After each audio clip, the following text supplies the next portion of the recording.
but yeah. That would be fun. Let me see. All right. What's up? Welcome to a new episode of Movie Schmovie. This is episode 439. My name is Steve. I'm one of the co-hosts of the show. And as always, I'm joined by Ron. And John.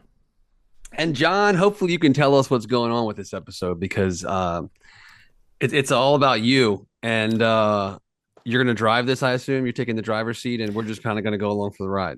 I think that's what's happening, yes. Okay. When I was a kid, whenever there was going to be a new Weird Al Yankovic album, he would do a night on MTV where they would give him like a 2-hour block where he would be I remember those. the host. He'd be picking oddball videos, everything from comedy videos to his music to just bands that had a strange element to them or just bands that Weird Al liked. And then in between, he would do comedy bits.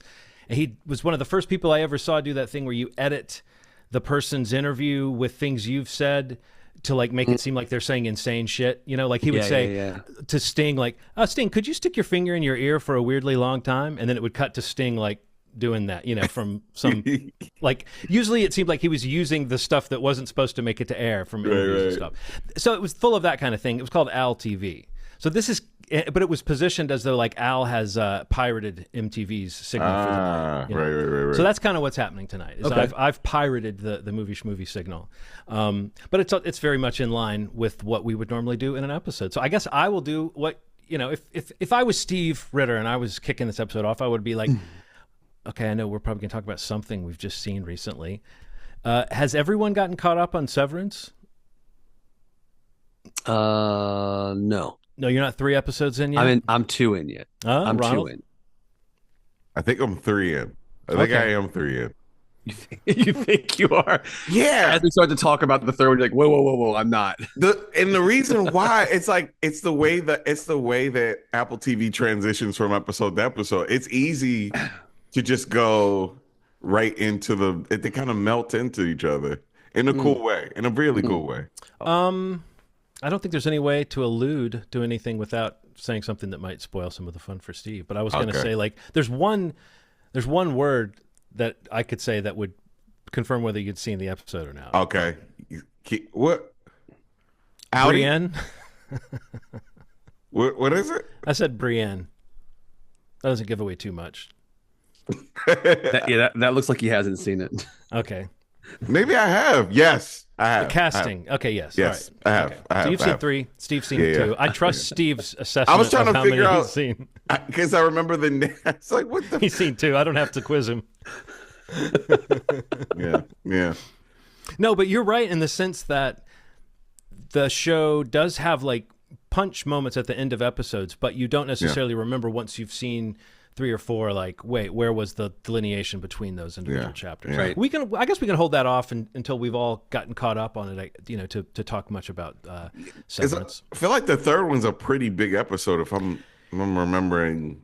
I feel like it goes to a place where I wasn't prepared for it to go. Like there's a moment towards the end of the episode that is, you don't expect them to go that far in the storyline in one show. You almost expect them to hold something back for the next episode. Like there's a moment that feels like it's going to be that's the end of this chapter, and then there's more. So, well, I guess, you know, the name of this feature was tentatively just S, because I was going to ask you about another Apple TV Plus show that starts with S. Have you guys finished season 2 of Silo? Is that another no? No. No. I'm only 1 episode in. Two episodes in. I'm like a. But I will finish it. It is such. I'm a big Silo. That's 2 fan. strikes, John. Just so I know. you're keeping track. Yeah. That's 2 strikes. And that's what happens. Yeah.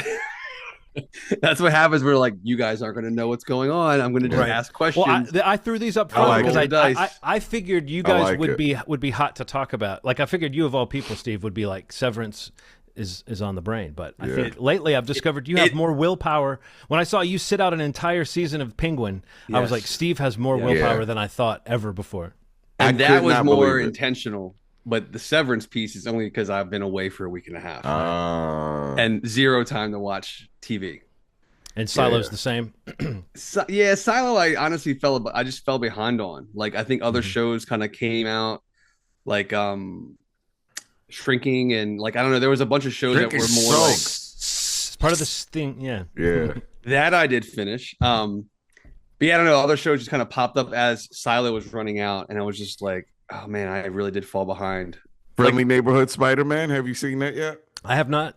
I have not. Oh my Tell God. us a little bit about it. How you liking it? Okay, so, there's an animation style that Disney Plus is kind of taking on for their Marvel shows that I don't really agree with. I think it's atrocious. I don't really like it for like the what ifs. I think what if is the biggest mistake ever.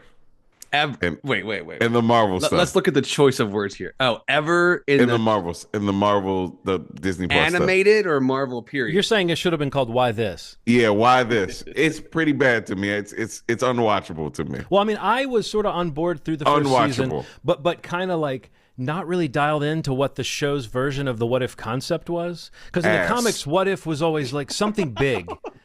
But the show was like weird things that didn't feel like big questions. No. And then I never came back to watch the second season, and then the third, and I never felt like I needed to. Yes. That is a testament to what you're saying. So I say that to say this. Please. Friendly Neighborhood Spider-Man. Please say what you said the other thing to say. Friendly Neighborhood Spider-Man is in another version of Spider-Man. And it plays around with things you've seen before, moments you've experienced before, and really plays on them in a really cool way. So I think you'll enjoy that alone. And then they took the animation style that I didn't like in What If, simplified it to like a panel style, made the characters look a little simpler, and it's fun, man. The action is really good. Voice acting is incredible. And they're giving it to us in chunks because I don't think they want to compete with Daredevil. So they're releasing them 2-3-2, and then 2 more or something like that. It's so goddamn good. I'm so obsessed with it. I can't wait to see what's going to happen. Coleman Domingo. That's what I've heard. Is really doing a thing now. What is his who is he in it? He's Dr. Octavius. Or is he? No, he's Norman Osborn. Norman Osborn. Oh, Norman Osborn. Okay. I only confuse them for a very specific reason. When you see, you'll understand why I confuse. Roles are different in this show. There's something that's happening. I'm telling you, they play on the idea that you've seen 10 years worth of the MCU stuff, and that this is in a different dimension. But just be mindful of that. There's a lot of stuff that you'll see. You're like, holy fuck, haven't I seen that before in another place at another time with a different person? There's a lot of cool stuff like that. A lot of different villains that we haven't seen on screen, I'd say, besides the cartoon. And then they're taking characters that haven't been on screen or comic books with the Spider-Man, from what I understand, at all. Like, they're just putting them into the show because they're like, that'd be cool if these people were teenagers at the same time, which is really cool. So it's like a bunch of stuff happening at the same time, and then the writing's just good, which is really fun, and you'll enjoy it. You'll enjoy it. I guarantee it. I'm putting my Ronald James stamp of approval on it. I wish I had like I mean, Ronald, you've got to get a graphic. You've got to get a graphic. Yeah. It's time.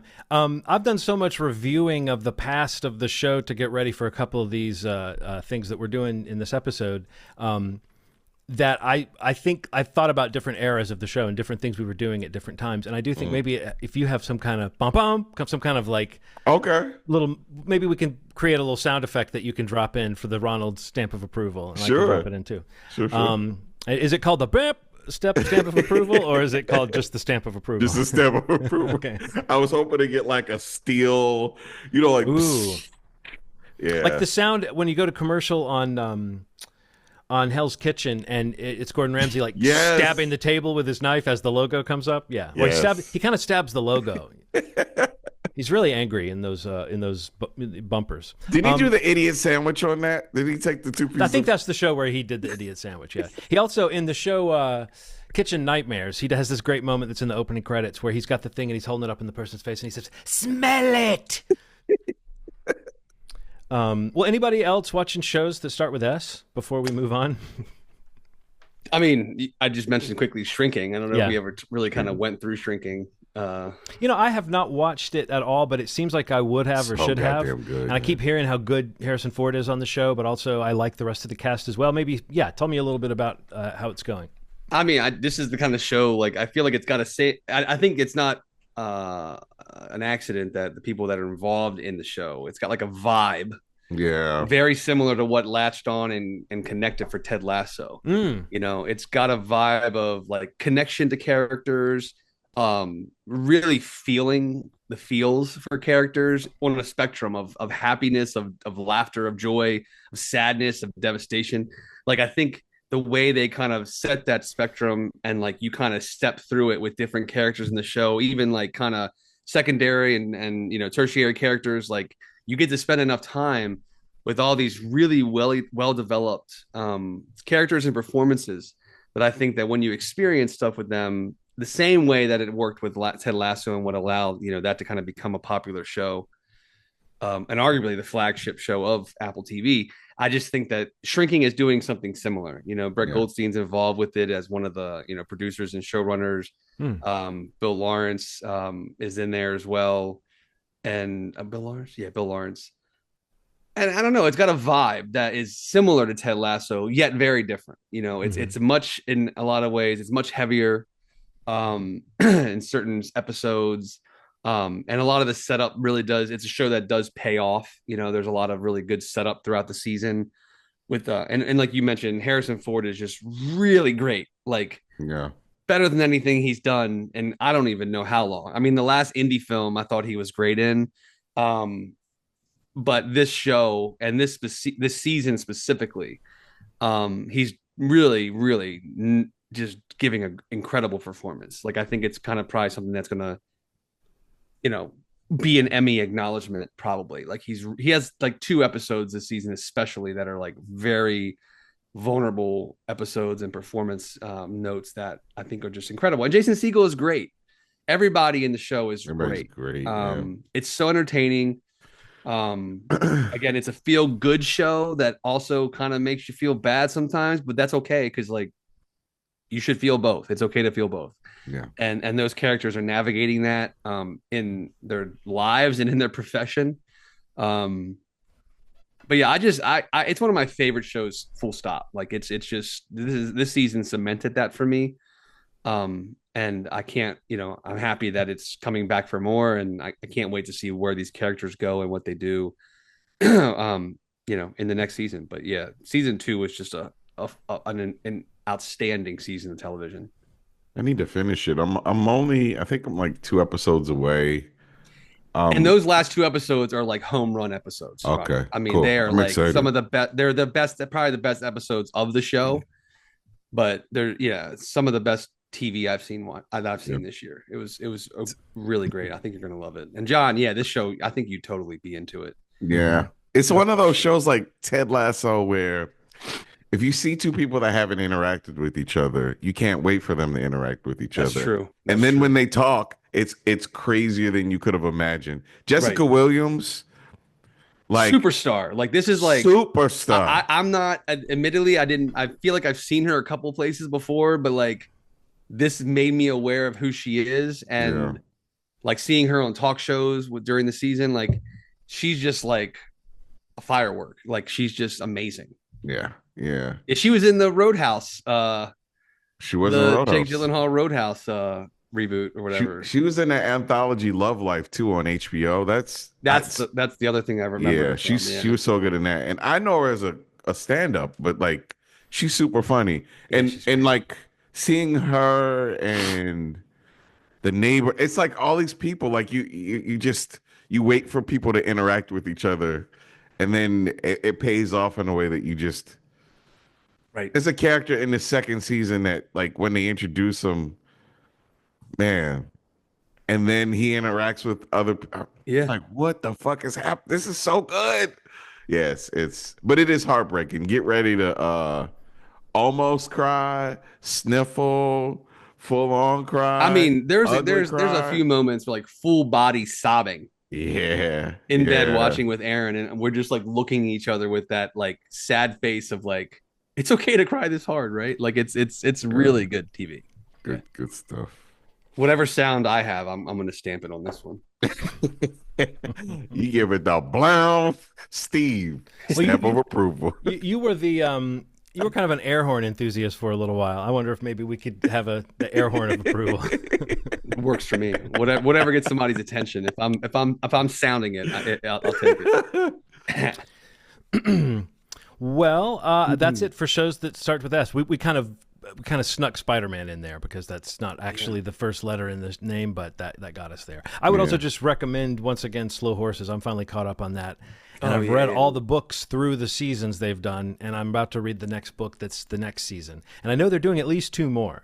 And I think they're sticking with the 1 book a season plan. So I don't know if they're going to keep going with that show or if they're eventually going to jump ahead and try to come to some kind of an ending.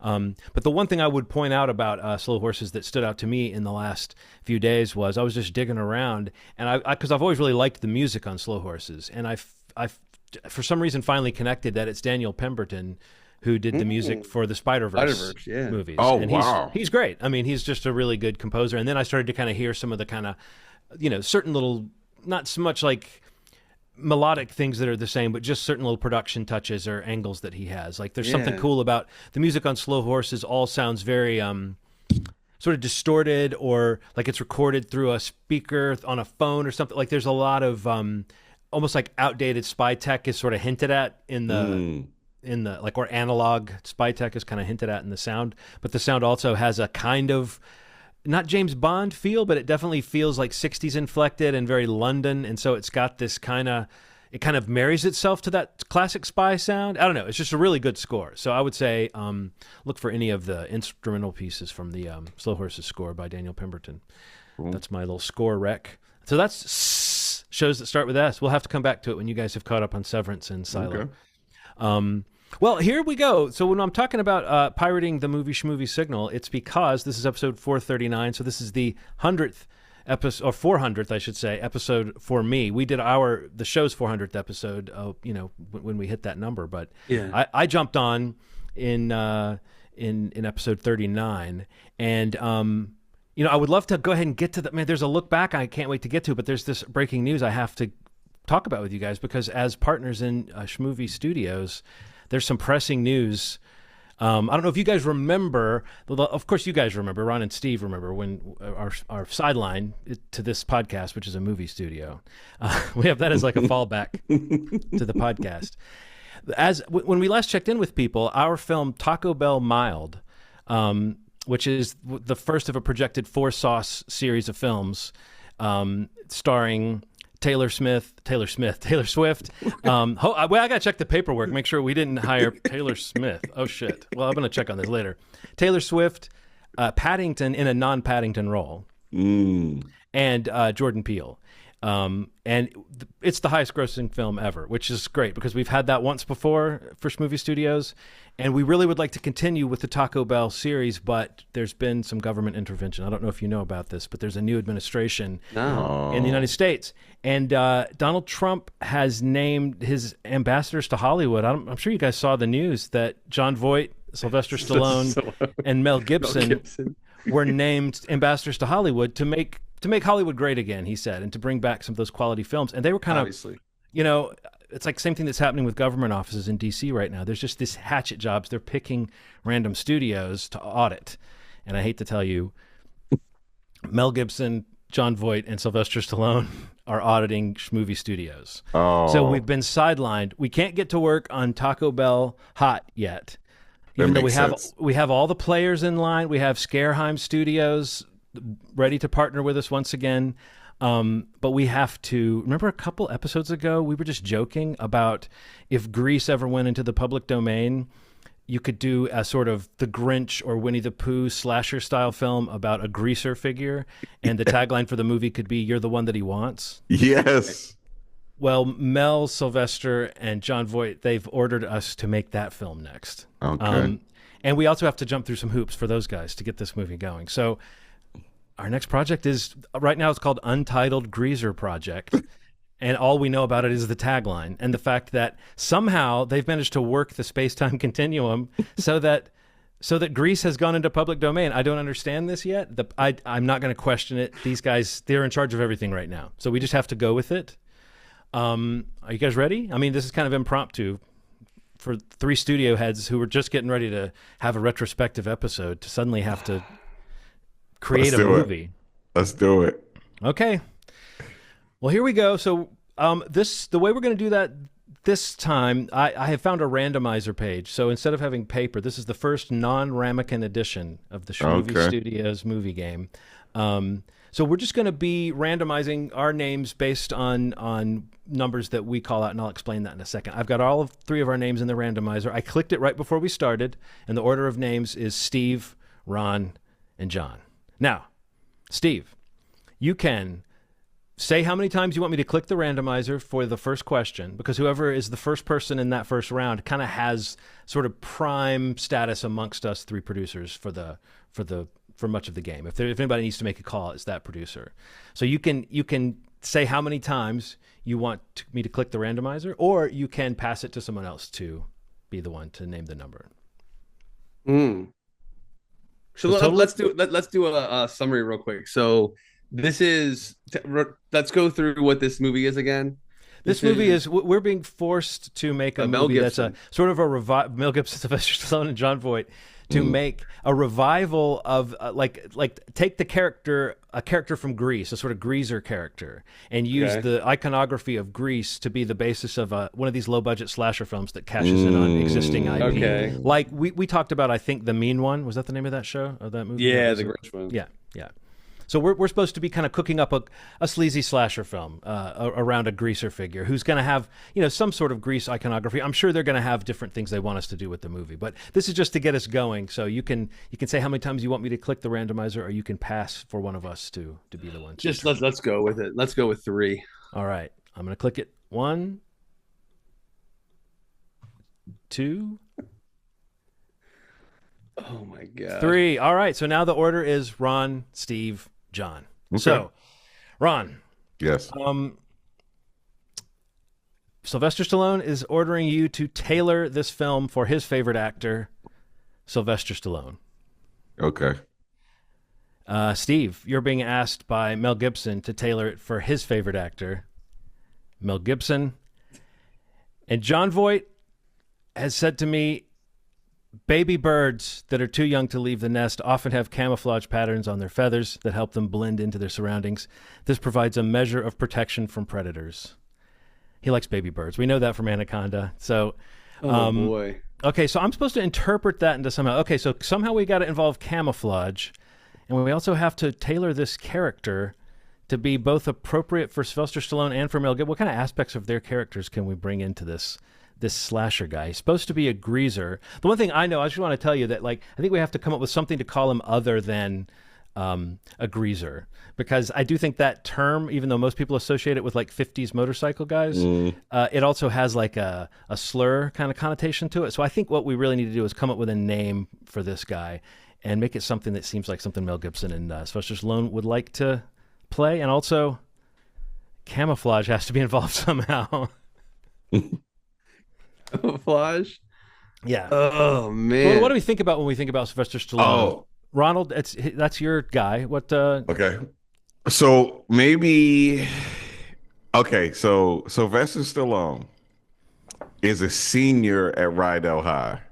Mm-hmm. Class of 19. Was it 19? Is it 60? Was it 650? Is it in the 50s? Call that TBD. Put that under TBD.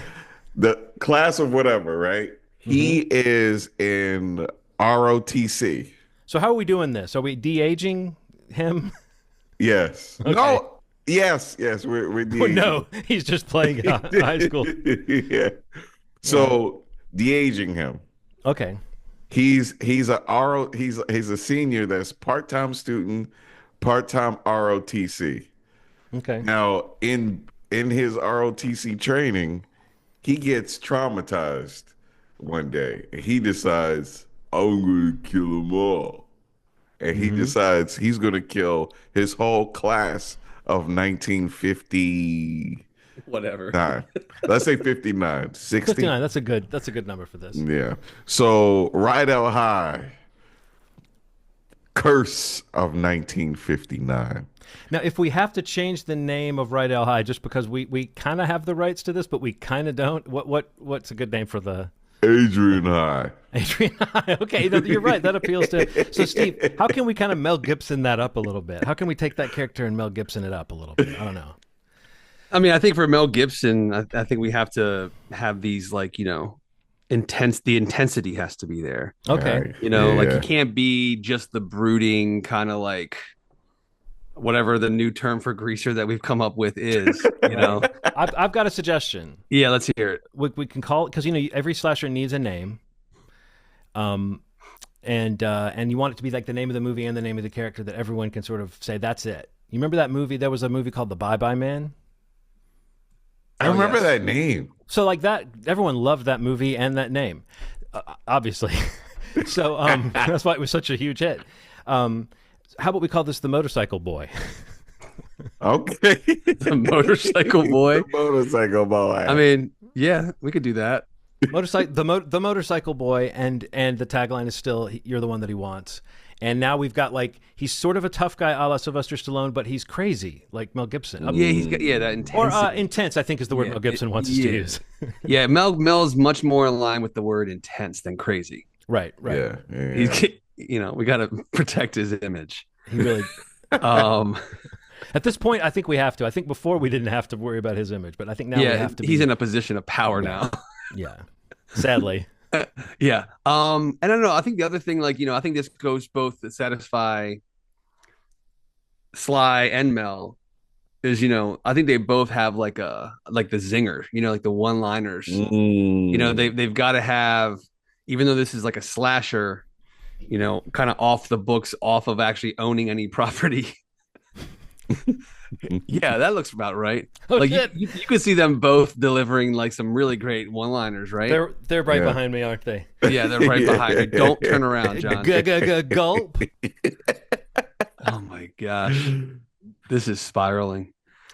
All right, so I like that though. He's intense. So like, what's a scene? Like, what's a moment maybe in the movie where does he have like one of those like kind of soul-searching Mel Gibson moments? I'm picturing like his moments in Lethal Weapon where he's really totally Lethal Weapon. Yeah. Yeah, like some sort of like troubled past inner demon thing comes back. This like maybe there's a little bit of like,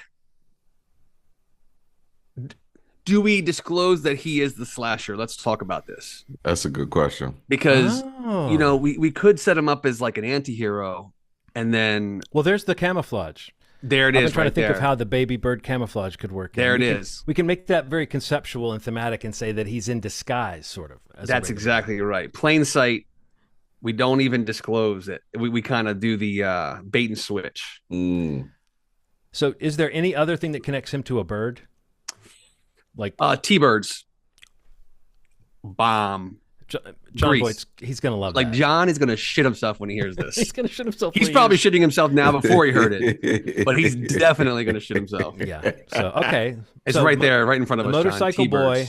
Motorcycle Boy, T-bird theme, maybe even like on the back of his leather jacket, there could be like a little inlay or something. I love it. Okay. I love it. So, does he kill people with the motorcycle? Well, I think that's our next thing is we have to pitch some kills to these guys.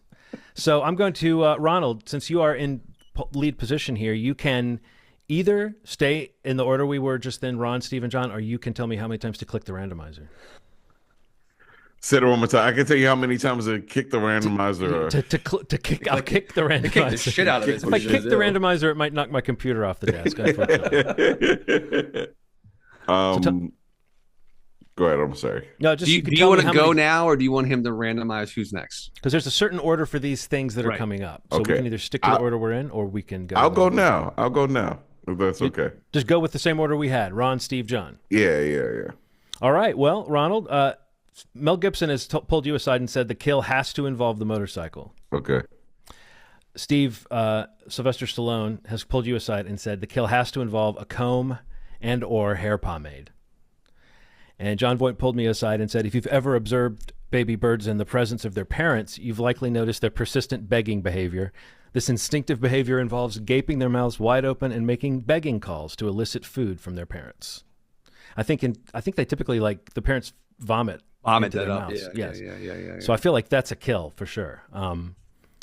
And since we've established, I'll just go ahead and go first. Since we've established the T-Bird theme, I think that there's a guy in the lunchroom who slops the food out and like slops it down with such drama. He gets like bean spray on the motorcycle boy's jacket. The jacket, yeah. Yeah. And then later, a mysterious figure approaches him from behind and pulls him back.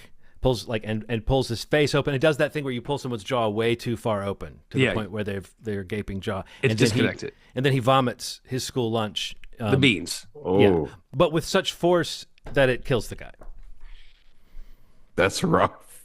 That's rough. But I think John Voight's going to love it. That's crazy as hell. All right, Ronald. So your kill, I think, has to involve the motorcycle. That Yeah, seems obvious, yeah. but I mean, like, how clever do you want to be? Yeah, so And also, by the way, I think, Steve, your moment of intensity that you described, a great thing, there's an opportunity for him to kill somebody that he regrets killing later. Or he's got a, why me? Why me? Why motorcycle boy? Why? So I guess they're at like a what do you call those things? Where it's like a bonfire. And Like on the beach or something? On the beach? Yeah. Somebody goes out really far. So we're coastal. Yeah. Okay. Yeah. I think Rydell High might be coastal. I'm not sure. It should be, obviously, for this one. Where- Adrian High is definitely coastal. So That's a no-brainer. So one of the characters that he dislikes goes a little too far to take a pee, and he follows him with the motorcycle, and he turns on the lights really bright while a person's peeing, and he turns around and he says, "Every man dies, not every man really lives," and then he wheelies and pushes the motorcycle into this guy's face. It just lands on him. Oh, cool. So does he like run the wheel so that the tread of the tire takes the guy's face off? He does like a wheelie and just pushes it forward. So it just kind of, I don't know, you know how movie magic is. It just kind of lands on him. He's just got, it's no care for gravity. I love but it just the kinda, list of like moments of movie magic. The first sighting of the dinosaurs in Jurassic Park. the wheelie car. It's like what it was a wheelie. The motorcycle landing on a guy in the motorcycle boy. No, that's good. I think that if he does, like because that's got to be a signature kill, and that's also around a lot of people. That kind of blows open the storyline a little bit because that's like when Freddy shows up at the barbecue in Nightmare on Elm Street. Yeah, that's a crowd scene. That's and an suddenly insane scene. Yeah. Everybody knows about him at that point. He's like, "The fuck is that psycho?" He's just like, ah! He bursts out of the sewer hole, right? It's part two, right? Yeah. Yeah. We just gotta. Shh. Yeah. So Steve. Oh, go ahead, Ronald. They just announced 4Ks of the entire series coming out. I'm ready. Sorry. I'm ready. Do you have an alert of all movies set to when they reach a certain K? Yes, I actually do. I actually really do. All right, Steve.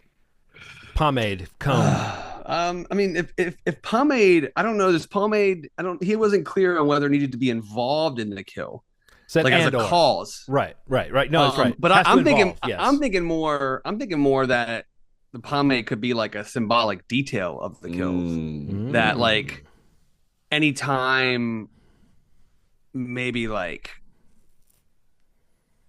we see how like meticulous he is about like his grooming before he goes in for the kill. With his comb and his pomade, he's got the slick back. But what we don't see... and maybe after. Are you saying maybe after? Okay, I don't want to spoil what you're getting. No, to. go ahead. Yeah. What are you thinking? I was just saying that, like the idea that after the kill, we see him like put it back perfect. Yes. Yeah. So like but that. the comb, maybe. I actually like this. What are we actually doing? Are we saying that they're on to something? They're I'm leading saying that these the right ambassadors to Hollywood just may be making Hollywood great again. Just might. These strange, unique minds that have been brought in to save Hollywood. Oh, it's almost too much to think about. Anyway. Yeah, I just think that the kill itself could just, pretty clearly, I think he could have like a comb that is like uber sharp. It's got like like blades on the teeth, or some special comb that's not plastic. Something that if it went against your throat, it's cutting skin and ending lives. Nice. So I think that is the kill. But then after that, it's like you see how meticulous he is, because like when he did that, he messed up his hair, puts a little more pomade in, gets himself groomed properly, and just moves on with his night. Damn, that's really smooth. I like that. That's what he does. I mean, that also sets up a thing later where when young de-aged Mel Gibson or Sylvester Stallone. Plus, just look at these two guys to the right and left of me in this image. Yeah, it's not going to be hard to de-age them at all. No big deal. It's only going to take like 2-3 pixels each to consider it done. Just don't do enhance on either one of them. Yeah, enhance. But I think that it would also be a cool thing if, like, at the end, if you do have that moment where someone's like beating him, a real sign that he's not in control is going to be that his hair is all over the place, and kind of wild. And you know that maybe he's like reaching for the comb to try to put his hair back into place, and that's what causes him to be able to, like, cut his head off or whatever. Although I don't know, maybe we want to leave it open at the end. Motorcycle Boy could be such a hit that we want to do a series, but I'm really thinking we kind of want this one to die a death, right? Like we don't really want. Yeah. We want to move on to Taco Bell Hot, our prestige smash franchise entry. We've got Taylor Swift waiting for the script. We think it's her. Yeah. I hope it's not Taylor Smith. Oh my God. All right. She is such a no talent, Taylor Smith. All right, well, here we go with the last. I think this is the last thing they really wanted us to get to, is that it has to be, of course, this new initiative is going to be very much tied to sort of morals in film. So there's certain themes they want us to get into the movie. So Ronald, you're still in charge. Do you want to go in the order we've been doing, or do you want to randomize this order? Let's randomize it. And how many times do you want me to click the randomizer? 3 times. All right. And finally, now it's me, Ron, Steve. So I've been given the order from Mel Gibson to include the moral that you should wash your ass. Sylvester Stallone has given you the order, Ron, that you have to get across the moral that it's just nice to be rich. And then John Voight, Steve, has pulled you aside and said, in some bird species, chicks are raised by individuals other than their biological parents. This behavior, known as brood parasitism, is observed in birds like cuckoos and cowbirds. These parasitic chicks are often larger and more aggressive than the host species' own offspring. Loves baby birds, this guy. I mean, who knew? It's almost like John Voight, right before we started recording, looked up amazing facts about baby birds and has just been picking things from that list. Yeah. What a weird guy. That's fucking crazy, man. He's weird. He's totally weird. Anyway, so Mel Gibson says, wash your ass. I think this is another thing that seems easy for me to get in there, so I'll just jump in there. I'll say that, like, I think the Greaser, or whatever, Motorcycle Boy, I'm sorry, has, like, he is a high schooler, so he's got, like, a shitty dad, who, like, has a couple of moments in the movie where we see the tough love. We see the love through the tough love. And one of the things he tells him is like, hey, but don't forget to wash your ass. It's like a little thing he says to his son as he, like, leaves, like, the junkyard that they live on or something like that, But, like, it's just amongst the lessons that the dad imparts. But what I'm wondering is if that could be tied into some kind of moment later where he says that to somebody, like to a young kid or something like that. Like, it's an inspirational moment that shows that he's not so bad. He tells a kid to wash their ass. But it has to be like the hard love of the father. That's one of the lessons he took from his dad. Wash your ass. Wash your ass. I think Mel Gibson would like that. I think he would like that. It's like a fatherly thing. Seems very macho. All right, so Ron, how nice it is to be rich. I mean, I think there's some class struggle in this movie. That might be an easy theme to work in. Do you have any thoughts on what it means to work that theme in? Yeah, I mean, he could get in trouble for saying something racist to his wife, and then to his wife, because he has a wife. He's a teenager. As a senior. Oh yeah, obviously. It's 19. We did say he's living a double life, so he could be like going across the tracks and like having a totally different life with people that don't know him from his his other life or something. Wow. He married a 43-year-old woman. Oh my God, this is crazy. Yes, it's ROTC. He met her in ROTC, and he said something inappropriate and because Wash she's your wealthy, ass. wash your ass.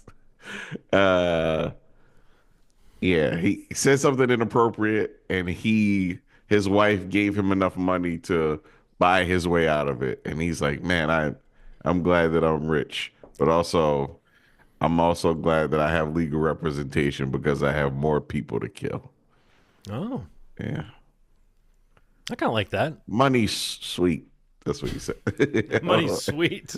Money's sweet. So he's got a bit of class conscious. He's like, Yeah. he's a striver. Yeah. Okay. While also laying the smackdown on his 43-year-old wife. That is some rough stuff. Yeah, it's a crazy plot. I don't know that Sylvester Stallone is going to love that, but if you keep focusing on the fact that the money part, maybe he'll be into it. Yeah. All right, Steve. So how are we going to incorporate the theme? Anything to do with like parasitic behavior, somebody taking over something? I don't know. What is it? We're talking about the way that birds will raise the children of other. Chicks are. I think it's like the parents. The parents usually deposit the chick with the other birds to like take care of it. Like that's how they get it taken care of. So it's like the parents, the birds that are parenting the bird, don't realize that they're about to hatch a bird that's not one of their own. So it's almost like maybe this guy, maybe I know I just had this whole relationship with the father, but could he be like was he like dropped off at the fire station or something like that when he was a kid and raised by parents not his own or something? But I don't know, Steve. It could go that way. I was thinking more like in the setting of the high school. I mean, if he's a senior, maybe like it's more of a symbolic parenting or like a role model type thing where there's a freshman that he's kind of bringing along kind of in his shadow, so like we could even set this up for a spinoff with this this baby bird that he's it could be called Baby Bird. Because T-Bird, yeah. Baby Bird, we've got the bird tie-in taken care of. Obviously, the merch is just writing itself right now. John Voight is going to love it. But I don't know. I think that's the route. I think we more so say that there's again, because we haven't revealed that he's the like slasher. We're not going to do that. But this whole movie, he's kind of taking this kid under his wing who's been bullied, as a freshman. It's like he's the nice guy. He's being so nice to this little guy. But then you realize that all the niceness is like more of a cover for what he really is. But the kid finds out and he kind of feeds off of that intensity. He sees it and he's like, I need that. And, there's like our next 10 sequels. Yeah, I think so. I think that's easy to see how that spills out. It's a no-brainer. This guy is a detestable guy. We've come up with a mean, detestable guy with a double life who he apparently is rough with his 43-year-old wife.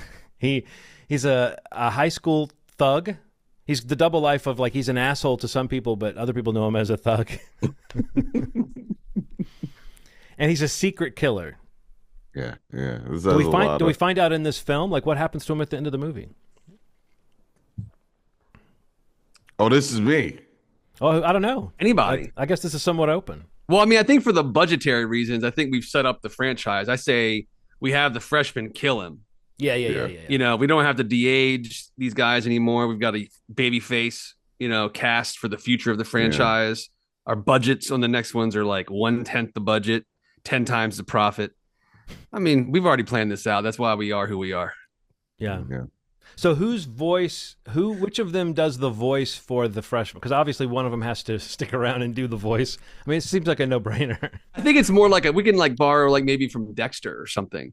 We'll have the freshman be his own character, but maybe like one of them is the voice of the character he's killed in the original film, and he's kind of like just following him around, guiding him, so they can still be a part of it. But our star is our star, but like we have a voiceover where like he's like a little angel devil on his shoulder or something. Like we could even do that. We could animate him. I don't even want to get into that. Animation's the future, guys, right? Yeah. So possible like almost Roger Rabbit-esque sequel. That's where I'm going to this. Okay. And he's a bird. Clearly, he's a bird now. All right. Well, since I think my name is the one on the top on the randomizer right now. Let me double check that for this final little step here. I think yes, it still is. So, I guess in this one, I will randomize the number of possible reactions to our film. I'm going to click randomize, and we'll get one of 3 options. And the option is, the film is a big hit, but the gross is seized by the government and goes towards the new administration's initiative to ship poor people to the moon. So that's it. On SpaceX rockets. I mean, honestly, I don't know what kind of rockets they're using, but I'm done with these guys. Yeah. I mean, I'm gonna choose a more peaceful background now. I'm just gonna blur my background. There we go, much better. Well, I guess it's back to what we do, since that seemed to be kind of a wash for us. We lost all the money that we made, but at least I think they're done with us. And I think Schmovie Studios is next on the audit list. So should we warn Lauren, or no? I say we let her find out on her own. She likes shock. She's a horror studio. She's looking for that. She wants to be scared. So yeah. All right. If she's listened to this episode, she'll know it's coming. But that's how we'll know if she actually listens. And then we will be very, very scared. I think that's correct. Yes. All right, guys. Well, I think it's finally time to get to the retrospective nature of this episode. That was a real detour. I'm so sorry that we had to deal with that government business here, but. We'll just see how much of this we want to do, but it's something I've been wanting to do for a long time on the show, is look back at our sort of the topics episodes we used to do. Okay. We used to do them a lot more often on the show, and we didn't do as many of them as I thought we did, but the peak year for them was 2013. We did 11 topics episode in 2013. Oh, wow. We did 7 in 2015, 6 in 2017, and then 5 in 2014. And then a lot of the other ones are just, 1 or 2 a year. The last one we did was when we did Baltimore, Schmaltimore. We talked about films that were made in or set in Baltimore. Yeah. And before that, and that was in, let me look at the date on that. That was 2024, April 12th, 2024. And before that, it was horror movies you might have missed in 2021. And then before that, it was Robots Schmobots in 2019. So you can see, for some reason, we've tailed off on doing these. Yeah, man, we got to get back on that topic. Well, I've been thinking it would be fun to get back into doing those. I think what often happens, though, is we've got dated material we need to talk about when it's time to do a new episode. But here's a little trivia question for you two. Do you know the 2 topics episodes that predated me being on the show? Ooh. These would have been from 2011. Holy cow. The only 2 from 2011. 2011, dude. I'll give you a hint. One of them had a guest. I mean, that old would have been. Would it have been, what's his name? It was Friday. I'll tell you the date the episode came out. Friday, October 28th. 2011. So something horror related? Yeah. Halloween related? Was it Lauren? Yeah, Lauren was on for top horror films. Top horror films, okay. How did we even sound back then? I can't even imagine. I didn't go back and listen to all the early episodes. I listened to some of them. You'll see in a second what the ones that I actually gave a listen to. And then the second one you guys did was also, if I told you the date, you would be able to tell. But I'll say this, it was later in 2011 than Halloween. Christmas films? Yes, on December 24th, episode 23, you did top holiday films. Oh, cool, man. Anyway, it's a kind. Once I started putting them in the list, it was kind of fun to see because we've done little things over the years that we've stopped doing. Like, do you remember when we did the sort of we started off as FMK? It was the fuck, marry, kill thing, but then we changed it to not be so adult in its theme. We started calling it "Go Ahead, Wait for It, Hold Up." To try to. But what we do is we would pull names from a hat, and we would talk about that actor or that director's career and pick a film that was our FMK for that director. That was a fun little thing, and we've just done little things like that. But I thought some of these it would be fun in the time we have left in this episode to go back to a few things and just kind of reassess our answers, see if we still agree with the picks we had a long time ago. So I'm going to just start with one of these and kind of rattle off. This was an interesting episode. This was an episode from August 22nd, 2014. It was episode 117 called All the Feels. The idea behind this list was we were picking films for characters that we relate to. Or moments of characters that we relate to. Ronald, you chose Donnie Darko, Billy Madison. I stand by this. Donnie Darko, Billy Madison, and Malcolm X. Those are so different. Steve, you had Winnie the Pooh, Ethan Embry in Can't Hardly Wait, Preston Myers, and Forrest Gump. Oh, I had Ace Rothstein from Casino, Barton Fink, and King Kong. Oh. And our also rans were, I had Ripley in Alien and Ducky, and Steve also had as an also ran Peter Banning. Who's that from? Hook. Oh yes, Peter Banning from Hook. And then Ronald, you had somebody else. The kid in what did I write down here? Oh, I don't know what I wrote down here.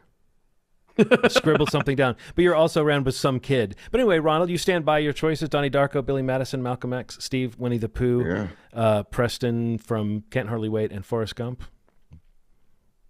Yeah, sounds good. You still like that? I still like those characters, yeah. You don't think anybody's emerged in the last few years you would add to that list that jumps to your mind? Or, I mean, you definitely can say I stand by this list, but I could still add to it if you want to. The only thing I would say is when I was listening to this list, when it got to, I was talking about relating to a character because of their creative existence and all that stuff. I thought I was about to say Llewyn Davis from Inside Llewyn Davis. Yeah. But I said Barton Fink, which is funny that it was like another Coen Brothers character, a totally different angle, but a similar idea of a kind of frustrated artist. That is funny. And I don't think I would change that too much, but I might switch out Barton Fink for Llewyn Davis. I don't know. But I liked our reasons. If anyone heard me say all that and they're curious about why we chose the things we chose, that's a fun one to listen to. But Steve, what were you about to say? Anything you'd add or change? Well, no. I was just trying to think when you say of anything that's come out, any characters since then that really, have made you feel like it doesn't have to be, I think I'm like that character, but sometimes it can just be that weird moment of emotion where you realize you're relating to a character, and then later you might interrogate that and realize, oh, I guess I was relating to this part of that character. Yeah, I think one that always stuck. It's not even a newer one from that time of that episode, but one that it's kind of was sort of interchangeable with the Preston Myers character from Can't Hardly Wait, because I felt like he was like a more modern version of Lloyd Dobler. Yeah, Lloyd was always like that character, John Cusack from Say Anything, was always someone that of those movies, of that era of those movies, like that specific character was always the one I probably was like most related to, like, and just a great character. And probably set like, a lot of the, both of those characters, like the approach to romance, in high school and like, just like relationships, they're pretty similar, like, so that one still comes to mind. I don't know, like of recent movies. Oh, man. Yeah, I thought if I'd been thinking about this, I probably would have made a note of somebody here or there, but I feel like I'm all the time watching something and finding myself going, what is it about this character or this moment that is sticking with me so much, that speaks to me about me in some way, But I do think it's hard to drum those up. I think that's what we even said about that list the last time was it's hard to remember all of the instances of that happening. What about you, Ronald? Who would you add, if anybody, to that list? I know you said you wouldn't take anybody off. I do think that's a great combination. Billy Madison, Malcolm X, Donnie Darko. Yeah. let me think. I feel like there's somebody in a recent movie that I think we even talked about it. What was that movie? Oh, Ronald, the kid the year also ran. It was the kid in Let the Right One In. That's what I scribbled down, but I couldn't read. Oh, that kid, man. Yeah. And one of the reasons you gave was that you've always liked older women. I think something like that. But it's like that kid with the 200-year-old vampire girl. It's funny to say she's an older woman, but I guess she is.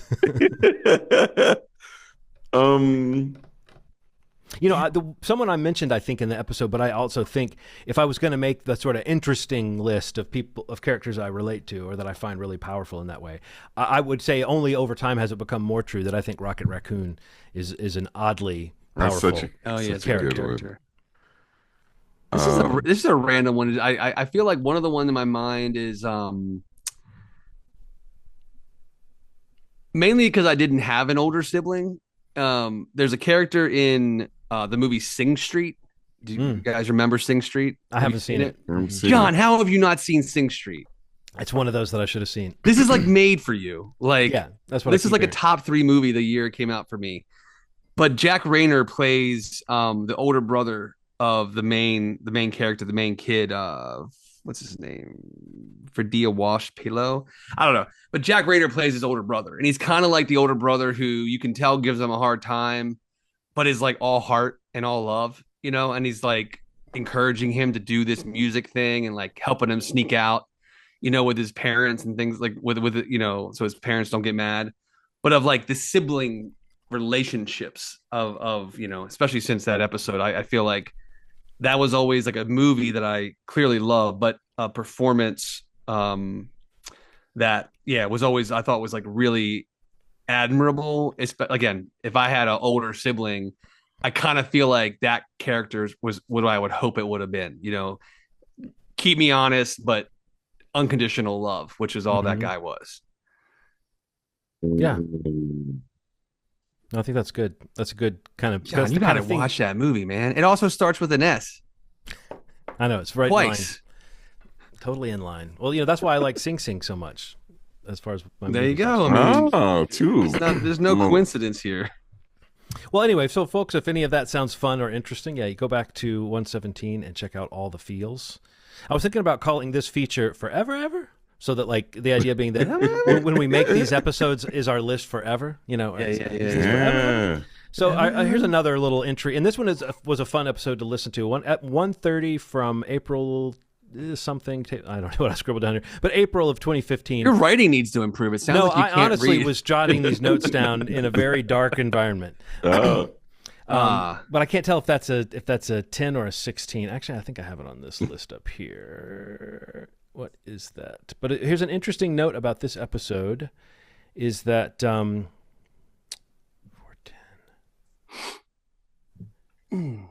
Yes, this was April 10th, 2015. This was the episode called Cinematic Idiots, where we picked our favorite kind of funny, dumb characters from films. But what was interesting about this episode is that in the middle of the episode, we were talking about... And it's funny that I'm looking at this now and I'm realizing, like, when did John Wick come out? When did it, like, hit, like, actual wide release? I guess it came out in 2014. So it's kind of interesting that in this episode, in April of 2015, which almost seems like that date must be wrong, but we are talking about Keanu like he's on the outs. And we're all saying, like, he's really due to have a resurgence. It's really time for people to start loving on Keanu again. But I feel like if John Wick had come out 6 months before we recorded... What episode number? Episode 130. But in that episode, we talk about, like, oh, man, people got to start appreciating Keanu again. Surely people weren't sleeping on him 6 months after John Wick came out. Or maybe it was like a reminder of... Don't sleep on Keanu. Look what no, but specifically what we're talking about is, wasn't it damaging that he played a surfer dude so well that people only think of him as that? Yeah, it's strange. He needs something more than, like, we never say John Wick once in the conversation. Oh, wow. It's strange. You love it. It's interesting because I feel like we were on John Wick pretty early, like, or at least we caught it. Anyway, so for some reason we were acting like we discovered Keanu Reeves in April of the following year. It hasn't proven otherwise, so let's go ahead with that. That's true. There's a lot of time confusion going on with this this space-time continuum and thing, and Grease falling into the public domain before it should. So maybe John Wick moved around. And this is like a big Mandela effect. But yeah, here's the cinematic idiots that you picked, Ronald. You picked Will Ferrell's character from Zoolander. You picked Brick Tamland. You picked Thurman from Dinner with Schmucks. Or Dinner for Schmucks. That's a crazy movie. And you picked Mark. In The Imposter, the Matt Damon character in The Imposter. Yeah. Steve, you chose Derek from Zoolander. You chose a duo, the Step Brothers, from Step Brothers. You chose Chad Feldheimer from Burn After Reading, and you chose Lieutenant Frank Drebin from the Police Squad series. I chose... From the Police Squad? Yeah. Well, the Naked Gun, Yeah, movies, okay. but Yeah, the yeah. Police Squad television show. Got it. Yeah. And then I picked Bill Pullman from Ruthless People. I picked Eddie Murphy as Jefferson Ramsey in Bowfinger. I love that name. I picked Olive from Jennifer Tilly as Olive from Bullets Over Broadway, and I picked Otto from Fish Called Wanda, played by Kevin Kline, and Clouseau, Inspector Clouseau. I think this is back when we were doing 5 people on our list. Wow. Because your 5th person was a ditto on Frank Drebin, Ronald, from Naked Gun. But yeah, did anybody have any thoughts about somebody else you would throw? And we had a few also rans in that when we chose The Jerk. We chose Bruce Campbell as Ash. Also, there was a little bit of talk about Dignan from Bottle Rocket. And that's about it. Oh, Yeah, Mark Wahlberg in The Happening. But that's just an idiot, not a beloved idiot. But I don't know. I was trying to think, like, have there been any great, silly, funny, dumb characters in recent years? I can't believe that. I mean, listening to that list, it's a pretty great list. But the first one that immediately I'm like, how did none of us say Dumb and Dumber? Oh, wait. Yeah. No, you know what? That I couldn't tell if that was in an also ran section here or not. But there was. You picked 2 duos. You picked the guys from Step Brothers. Yeah. And okay. your 5th choice was that Harry and Lloyd. I now see what this scribble was. It's JD and JC in D and D. So it's Jeff Daniels and Jim Carrey good. in Dumb and Dumber. Yeah, those 2 are like all-timers. I got one, but this is like I'm so sorry. I didn't appreciate this movie for so long. So, what was it 15 years after this movie came out? 14 years, I'd say, because it was 2024. Aaron's like, you gotta watch the other guys. You shit on this movie forever. You shit on this movie forever, and I think you'll like the humor now. And I'm like, I don't think I like it. I fucking hated this movie.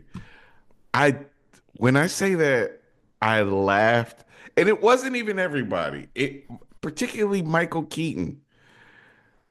Particularly Michael Keaton in that movie did something for me, man. The fight, the quiet fight, where he's like, you guys, and then the TLC songs, like, man, like, it just everything that he did in that movie really, really stuck with me. I loved what he was doing in it. And everybody's kind of playing this broad sort of thing. And he's doing something specifically crazy. Really sat well with me, man. Like Michael Keaton and the other guys, a cinematic idiot. How did he not know that he was saying TLC titles for like he's giving like inspirational talk, and he doesn't. He's like, you got to creep. He's like, come on, man. At this point, don't go chasing waterfalls. Well, that was also in a kind of in between time frame. Like he's had times where he was like front and center, and then times where he was a little bit in between those big parts. And I feel like that was one of those times where it was cool to see him pop up in a comedy. Man. Yeah, I still feel that way about him. It would be cool to see him pop up in more comedies. Yeah. As much as the Beetlejuice movie was a big mess, the problem with it, the sequel that is, the problem with it wasn't. It wasn't him. Yeah. It was the goddamn script, which was 3 movies. Yeah, 3 or 4. Yeah, I lost count. Yeah. Well, there's. I'll tell you what. There's a way to handle this. We'll do one more of these. There was, but I do think we should come back to these maybe from time to time and do one of these forever evers, where we just go back to. I'll be cataloging the old topics episodes to make sure we have them on hand. But I'll pick one more, and then we'll do one more that I think is kind of one to grow on. That I just want to see if you guys want to think about doing a follow up to one. But episode 107 from March 28th, 2014. This was Schmovie. I picked this one because around this time you discovered sci-fi, Ronald. You watched Oblivion. Yes. And so these were our sci-fi picks. And I figured maybe this would be an easier one to think about because it's easier to kind of think about sci-fi movies, that have come out since we did this episode, 11 years ago. Your choices, Ronald, were The Fifth Element, The Thing, and Terminator 2. And Steve, your choices were Back to the Future, Alien, and Gattaca. And because you guys took Alien and The Thing, you cleared the way for me to say Jurassic Park, Ghostbusters, and Primer. as favorite sci-fi films. I'm telling you right now, if I made that list today, Ghostbusters would not be on the list, and I'll tell you why. Oh. It's a case. It answers the question: can the sequels tarnish your feelings for the original? Ghostbusters 2 didn't. Ghostbusters 2016 didn't. Not any individual thing. It's just the overall effect of Ghostbusters had been.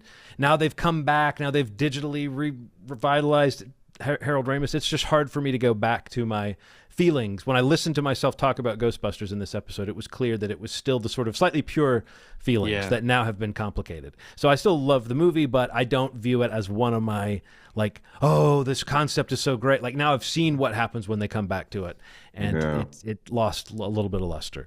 So I would probably just bump up one of my also-rans, if I'm being honest. We had some pretty good also-rans. Listen to this list of also-rans here. We had 2001 was probably the one that would slot in for me. Brazil, 12 Monkeys, The Fly, Moon, Rise of the Planet of the Apes, Black Hole, Looper, Inception, Eternal Sunshine, and Blade Runner. That's a lot of good also-rans that didn't make our lists. Yeah. And I'm surprised none of us mentioned E.T.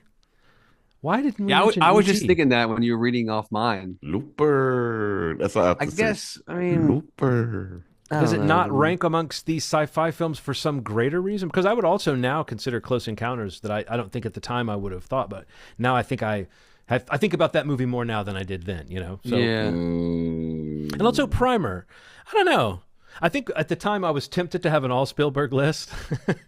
So maybe now I would be cute and just say Jurassic Park, E.T., and Close Encounters are the best sci-fi films. But I don't know if I really believe that. I think 2001 deserves a spot. So Gotcha. But I don't know. I think I still adore Primer, but I also wonder if now Shane Carruth has kind of soured me on him a little bit. Oh, damn. Just by virtue of being a guy who didn't really follow things up, and didn't he have some allegations? Am I wrong about that? Yeah, pretty unsavory guy. So it might not be as fun to... Which director? Shane Carruth, the guy who did Primer. So that's what I would do. I would swap out Primer for 2001, and I would swap out Ghostbusters for... I was going to say a line from Kendrick. I say, Shane Carruth got a weird case. Why is he around? Certified lover boy, certified pedophile. Wow, wow, wow, wow, wow. Sorry. I can't wait till Sunday to see. Do you think he's going to say pedophile at the Super Bowl? I don't know, man. It's crazy because at the Is Grammys, it going to be the first time someone has said pedophile at the Super Bowl? Because at the Grammys, even Taylor Swift said A minor. A minor. She was like dancing harder than everybody. She's like a very hardcore Kendrick fan. Has gone viral several times for like rapping his lyrics. Yeah. So I'm very curious to see how this entire halftime's gonna go. Wow. Maybe they'll replace that word, but I think they're definitely gonna say A minor. Maybe I don't know what they replace pedophile with. Maybe certified weird guy. Certified weird guy. I don't know. Okay, so I'm just looking at some of these sci-fi films that have come out since this list. I think I know of a few that would be on our list, and some of them are directed by Denis Villeneuve, right? I mean, like, of course. Arrival, I would say, and I'm sure Dune would be on one of your guys' lists. Oh, if not Blade Runner 2049, you could just about make a whole new list with Denis films. Okay, yeah, Dune, Live, Die, Repeat. I fucking love that. That movie's kind of... Was that before? I think. Well, I mean, I guess. What was this episode? It was 2014, but I mean, you could pick one that you didn't have on then. It's not like you're limited. Also, Everything Everywhere All at Once is kind of a sci-fi. Yeah, for me, Ex Machina. Ooh. Ex Machina. Ex Machina. I'm surprised that didn't make our list. Ex Machina is so weird of a movie. It's like small but big at the same time. Like you can tell it like the budget was small, but it looks so big and so elaborate.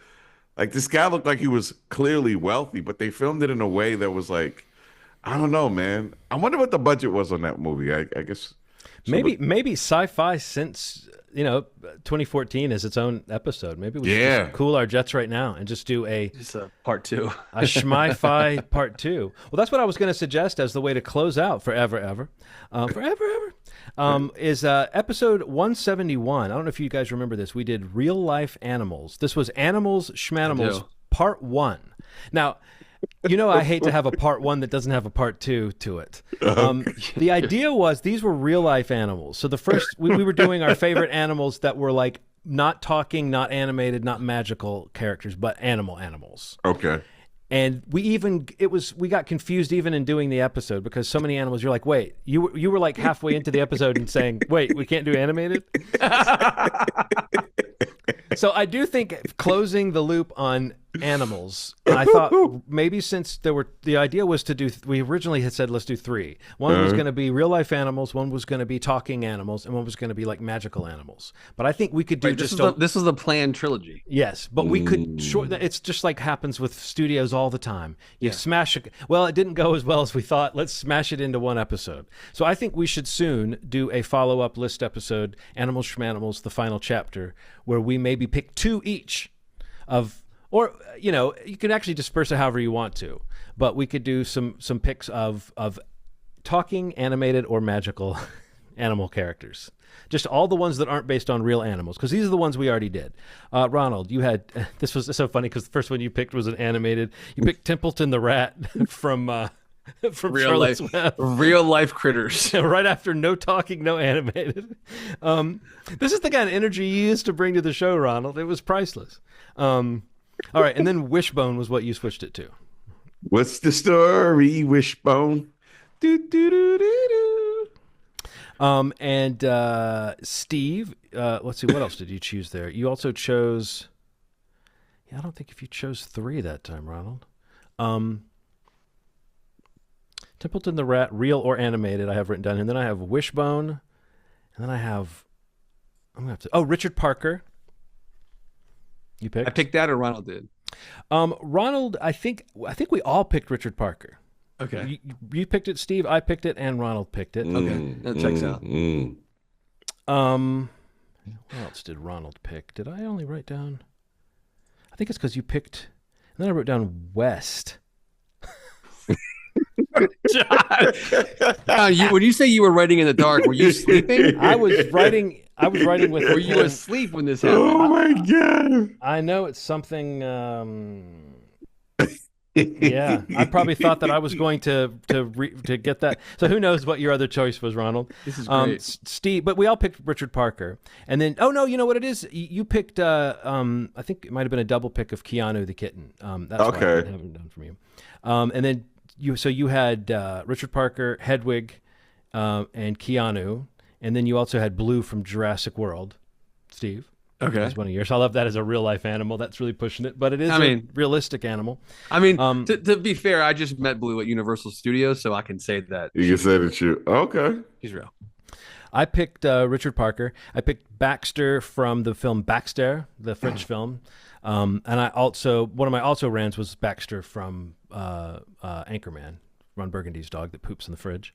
But one of my other pick was Bear 141, or Ollie from the Grizzly Man, the one that ate Timothy Treadwell.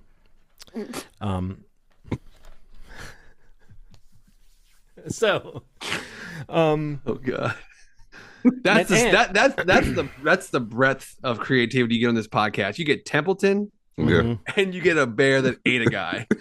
And what's in cool a documentary. What's cool is you can listen to episode 171 now, and you can determine what it was that I wrote down that looks like West. I really don't know what. You know what happened, Ronald? It's I got down to the bottom of a page. You know when you're like trying to fit stuff in, and you shouldn't be, and you just go scribble scrabble. But we also rans in that when we had Willie from Free Willy and Vance the Pig from Big Top Pee Wee as a real life animal that we loved. Oh, also I Am Legend, the dog from that. Oh, and the bear from The Edge. So we had quite a few also rans on that one. But anyway, so yeah, let's get on the calendar soon enough. Animals Schmanimals Part 2. Oh yeah. So we can talk about talking animals, animated animals, and magical animals. Finally, and you can just put Templeton on that list too, Ronald. So that's nice. We'll do sequel episodes to Schmi-Fi and Real Life Animals. I should say to Animals Schmanimals. I like that. Well, that's it. That's my 400th birthday. Thank you guys for attending. Here it is, guys. I assume you brought gift cards for me because I don't see gifts. I don't see big wrapped presents. Yeah, check your spam filter. I think they should probably be. Just check my filter. Yeah. All the filters, your air, Right. car air. Like, they're probably some. What we did was we hid them in all of your miscellaneous filters. You have to find them. Neat. That's neat. I like that. That's really fun. But no, that was cool, man. We got a little bit of everything in that one. Hell yeah. What's next, guys? We got. Did we pick a required viewing, or who's next for required viewing? Yeah. Oh, you picked it. You picked a doc. I picked it. I picked a doc. Oh, right. The Lucy Law. A doc that you forgot the name of after you. Yes. Yeah. All right. That All right. Let me ask you guys a question. Have you watched it yet? Either one of you? Okay. So I'm gonna call an audible. And I want to do it. I want to do it because I wouldn't have watched it myself, and I'm forcing you guys to watch it. And I hope you haven't watched it. Amelia Perez, motherfuckers. Ooh. Oh. Amelia, because I haven't seen it, and I hear so much about it, and I haven't heard anything good. No, and I got to say the same. And in the last week, it's gotten even worse. Yeah, with and the then publicity around it. Stop supporting the. Wow. Yeah. Yeah, it's really, really, really weird and bad, and I'm not even gonna get into the details of why. Yeah, but it's so odd that Netflix has a movie that is one of the most nominated films. That the title character is now not involved in any of the publicity. Yeah. Well, from their end, they've like cut off involving her in all the awards, luncheons. So racist. It's just so weird that like. It's so weird that like you can see ads, like you can see like for your consideration ads that are talking about the movie almost as if it's not called Amelia Perez anymore. Like they're not even saying the name of the movie in the spots like as frequently as you would expect it to. Yeah, and like everything has shifted to Zoe Saldana, like and talking about characters or actresses in the movie that aren't even nominated. They're talking about Selena Gomez now, who's not even nominated. And this is one of those situations where so weird. It's the worst of two evils because like people are like, "Well, this lady did this. Well, Zoe was in blackface," and it's like canceling because of what the actress said. It was so weird that the blackface is not that they're like, "Well, it's not that bad." Compared to these tweets. So just fuck that. It was a long time ago. You know what I mean? Like, it's okay. We've forgiven her at this point.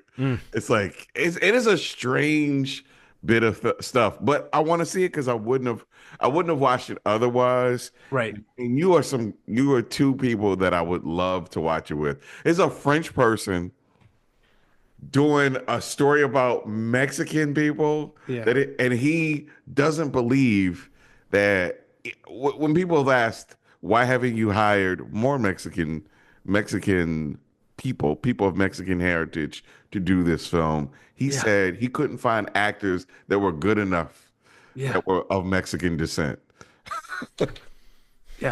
This is the movie that we're gonna watch next. I'm intrigued. Yeah, I'm glad you picked it. Oh, geez. They're back. It's something that I need to watch just for the completion part of the Oscars. Yeah, we have to. Yeah, no, so that's good. That's a good call. Yeah, call an audible. No, it's good to do a discussion piece too. Yeah, because this is such a strange one. It just really deteriorated. Well, all those, it's like whenever you've got a movie that's got that gulf of nominations versus word of mouth, and then this thing coming up. Now, here's the thing. Maybe you've already addressed this, and I just I missed what you said because I was pulling up that stupid picture. When does the voting happen? Has the voting happened? It's happening. I'm just trying to picture how much this affects voting. So it can't affect nominee, like it can't take the movie off the ballots, but it can surely affect its chances. I think The Brutalist was one of the top things that people were feeling weird about, and this blew it out. I know. The Brutalist had to be thankful for this. Also, I saw where he said in an interview the same thing we were kind of alluding to when we talked about this, which is like the facts are not really being fully reported about like what technology was used and how it was used. And there is a thing, and it's like funny, we talked about this, I think in our last episode. But like there is a thing that's gotten even worse since then. And you know how much I'm anti-AI, but so many people look at everything now and say it's AI. Like that that new Fantastic Four poster has got some dodgy like Photoshop work on it, it looks like to me. But people are calling it AI. Like also things like background actors holding a camera the wrong way.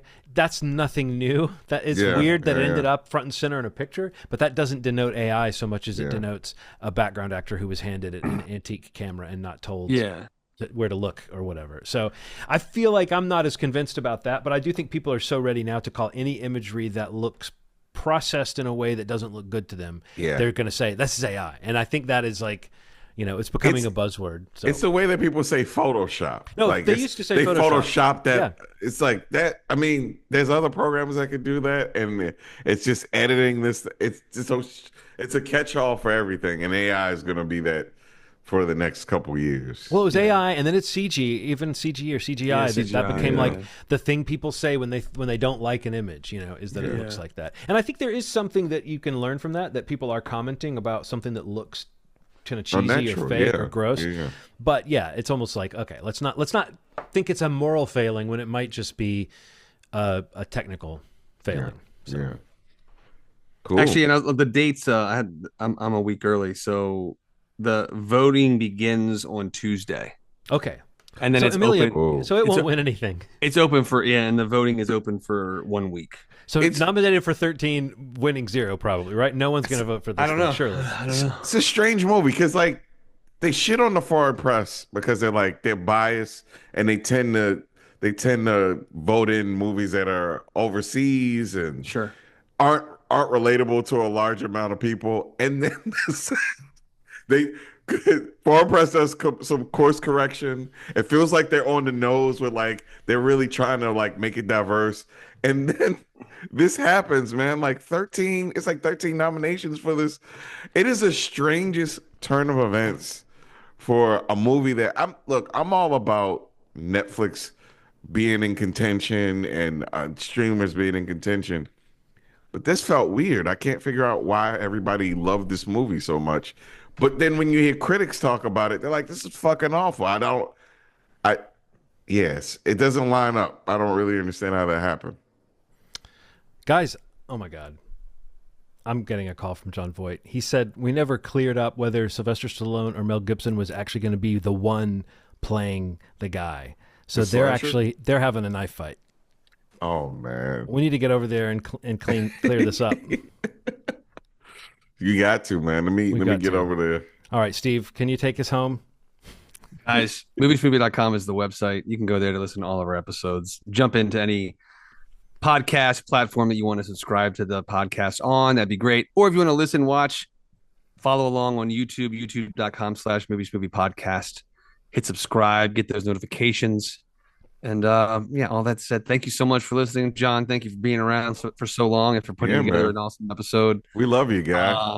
In the second episode I did, Ronald, I think you announced when you guys introduced me that you said and he's Permanente, and I remember at that time thinking like that's a fun thing to say, but how long is this really going to go on? Right. And I really time will tell. Yeah, that's crazy. It's been almost 13 years. Yeah. Wow. Holy shit. A very lucky number of years. There you go. It feels like I'm like a crime boss, and you kind of did. I got He's you. Permanente. Yeah.